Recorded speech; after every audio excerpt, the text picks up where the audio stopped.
जय हिंद दोस्तों।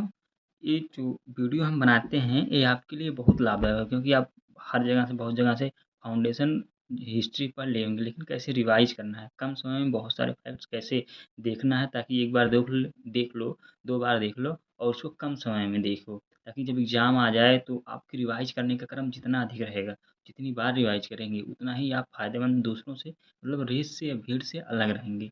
तो आप अगर बार-बार इसको रिवाइज़ करते हैं और जो चीज़ें आपको कम समय में अधिक चीज़ें मिल जा रही हैं, तो उससे अच्छा क्या चीज़ है? आप अन्य सब्जेक्ट में समय दे सकते हैं। तो इस वीडियो को शुरू से अंत तक देखिए, बहुत सारी चीज़ें हैं जो आपको एग्ज़ाम में मिलेंगी। अगर मिलेंगी तो आपके लिए लाभदायक भी होंगी। इसमें सारे फैक्ट्स और सारे तथ्य जो है डाले गए हैं। तो शुरू करते हैं हम लोग इस वीडियो को।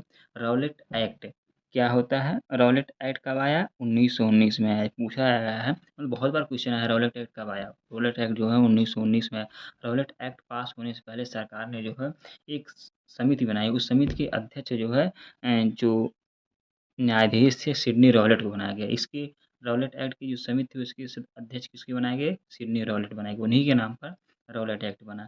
यह समिति कब बनी थी? 1917 में बनी थी। कब बनी थी? 1917 में बनी थी। इस समिति में कुछ भारतीयों को भी शामिल कर दिया गया था। वो भारतीय कौन थे? एक थे कुमार स्वामी शास्त्री, एक प्रभात चंद्र मित्र। अगर पूछा जाए कि रॉलेट एक्ट समिति में कौन 2 भारतीय थे, तो कुमार स्वामी शास्त्री और प्रभात चंद्र मित्र। जो रॉलेट एक्ट बनाने की बात की गई थी, यह इसका उद्देश्य क्या था? भारत में उस समय राष्ट्रीय आंदोलन में गतिविधियाँ जो हिंसात्मक गतिविधियाँ बहुत तेज़ बढ़ रही थी, तो उसको रोकने के लिए जो है वो क्योंकि ब्रिटिश वाले उसको आतंकी गतिविधि कह रहे थे, तो बढ़ रही जो आतंकी गतिविधियाँ थी, उसको रोकने के लिए यह रॉलेट एक्ट आया था। इस रॉलेट एक्ट में जो है क्या चीज़ें थी? इस रॉलेट एक्ट में लोगों को जो है संदेह के आधार पर ही गिरफ्तार कर लिया जाता था और उन पर मुकदमा बिना चलाए जेल में डाल दिया जाता था। इसको 1917 में यह समिति बनती है जिसके अध्यक्ष सिडनी रॉलेट होते हैं। उसमें 2 भारतीयों को शामिल किया जाता है। भारतीय कौन-कौन होते हैं? एक कुमार स्वामी शास्त्री, एक होते हैं प्रभात चंद्र मित्र। इसका उद्देश्य क्या होता है जो रॉलेट एक्ट आता है? जो भारत में आतंकी गतिविधियाँ बढ़ रही थी उनको कंट्रोल करने के लिए। इसको 1919 में जैसे पूछा जा सकता है केंद्रीय विधान परिषद से यह कब पारित हुआ? तो 1919 में केंद्रीय विधान परिषद से पारित हुआ। जब पारित हो गया तो इसको एक दूसरा नाम दिया गया। क्या नाम था? The anarchical and revolutionary crime act. ठीक है? यह ज़रूर याद है क्योंकि दे दिया जाएगा ना मिलान करने के लिए कि रॉलेट एक्ट फिर दे दिया गया दूसरा नाम। तो इसका दूसरा नाम है the anarchical and revolutionary crime act. ठीक है? इसको याद रखना क्योंकि क्वेश्चन आया हुआ है। अब इस समय वायसराय कौन थे जब यह कानून बन रहा था? वायसराय चेम्सफोर्ड थे, ठीक है? वायसराय चेम्सफोर्ड थे और इसमें इस कानून के अंदर क्या था कि संदेह के आधार पर ही गिरफ्तार कर लो और बिना मुकदमा चलाए अनिश्चित काल के लिए जेल में डाल दो। जैसे नियम होता है ना कि किसी को गिरफ्तार करना है तो उसको बताओ कारण, फिर उसको 24 घंटे के अंदर मजिस्ट्रेट के सामने पेश करो, ऐसा कुछ नहीं। संदेह है तो गिरफ्तार करो और इसके बाद सीधे मुकदमे के लिए बिना मुकदमे के अनिश्चित काल के लिए जेल में डाल दो, ठीक है? तब इन सारी बिना मुकदमा के कारण इसको गांधी जी ने मतलब बहुत सारे भारतीय जो राजनी राजनीतिक थे या जो उस समय आंदोलन में नेतृत्व प्रदान कर रहे थे, वे इसकी आलोचना करते हैं। गांधी जी ने इसको कहा बिना वकील, बिना अपील, बिना दलील का कानून। तो यह क्वेश्चन आया हुआ है कि बिना वकील, बिना अपील, बिना दलील का कानून किसने कहा? गांधी जी ने कहा। किस कानून को कहा? रॉलेट एक्ट को कहा। ठीक है?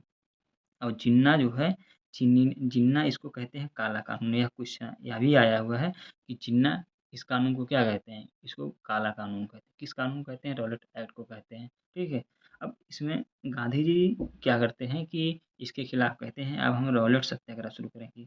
गांधी जी क्या कहते हैं? जैसे पूछा जाए कि रॉलेट एक्ट के विरुद्ध जो है गांधी जी किस आंदोलन की बात कर रहे थे शुरू करने के लिए? तो रॉलेट सत्याग्रह की शुरुआत करने की बात कर रहे थे। तो गांधी जी उस समय राजनीति में नए-नए आए थे, तो इसके कारण जो है एनी बेसेंट ने क्या कहा इनको? राजनीतिक बच्चा कहा। यह भी क्वेश्चन आया हुआ है कि राजनीतिक बच्चा किसने कहा? एनी बेसेंट ने कहा। किसको कहा? महात्मा गांधी को कहा। तो इसमें जब बहुत सारे विरोध होने लगते हैं तो इसकी चरम परिणति क्या निकल के आती है? जलियांवाला बाग हत्याकांड होता है, ठीक है? जलियांवाला बाग हत्याकांड होता है। तो एक बार सरसरी निगाह से फिर से रिवाइज करते हैं। रॉलेट एक्ट कब आया? 1919 को आया। इसमें जो समिति बनी उसके अध्यक्ष कौन थे? सिडनी रॉलेट थे। कब यह समिति बनी थी? 1917 में बनी थी। इसमें 2 भारतीय कौन शामिल थे? कुमार स्वामी शास्त्री शामिल थे, प्रभात चंद्र मित्र शामिल थे। इसका उद्देश्य था क्या था इस कानून का? आतंकी गतिविधियों को रोकने के लिए। इसको केंद्रीय विधान परिषद से कब पारित किया गया? 1919 में पारित कर दिया गया। इसका नाम क्या था पूरा?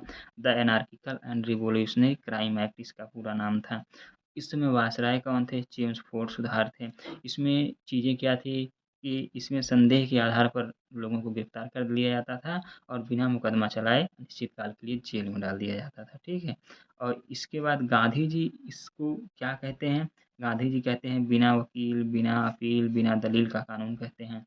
किस कानून को कहते हैं? रॉलेट एक्ट को कहते हैं। और जिन्ना इसको क्या कहते हैं? जिन्ना इसको काला कानून कहते हैं। जिन्ना इसको क्या कहते हैं? जिन्ना इसको काला कानून कहते हैं। गांधी जी ने इस एक्ट के विरुद्ध में कहा था कि हम रॉलेट सत्याग्रह चलाएंगे। कौन सा सत्याग्रह चलाएंगे? रॉलेट सत्याग्रह चलाएंगे। जिसके कारण इसको एनी बेसेंट ने गांधी जी को क्या कहा? राजनीतिक बच्चा कहा। राजनीतिक बच्चा कहा। और जो रॉलेट सत्याग्रह के विरोध का जो चरम पंडित होती है वह जलियांवाला बाग हत्याकांड होती है। उम्मीद है कम समय में इतने सारे फैक्ट्स आप लोगों ने देख लिए। इसको बार बार वीडियो देखेंगे तो बहुत फायदे होंगे आपको। आप एक बार नहीं समझ में आएगा, लेकिन जब इसको देखेंगे, क्वेश्चन सॉल्व करेंगे, तब समझ में आएगा कि हाँ कितने फायदेमंद। आप देखिए, लोगों को बताइए और पढ़ते रहिए। रिवाइज जितना रिवाइज करेंगे उतना ही अच्छा रहेगा। कम समय में अधिक रिवाइज करना है, क्योंकि फाउंडेशन आप बहुत सारी जगह से कर लेंगे, लेकिन जब रिवाइज करना होगा तो कन्फ्यूज रहेंगे, यार कितना रिवाइज करें, कैसे रिवाइज करें। तो इस वीडियो को देखिए, रिवाइज करते रहिए। बैठे हैं तो देखते रहिए।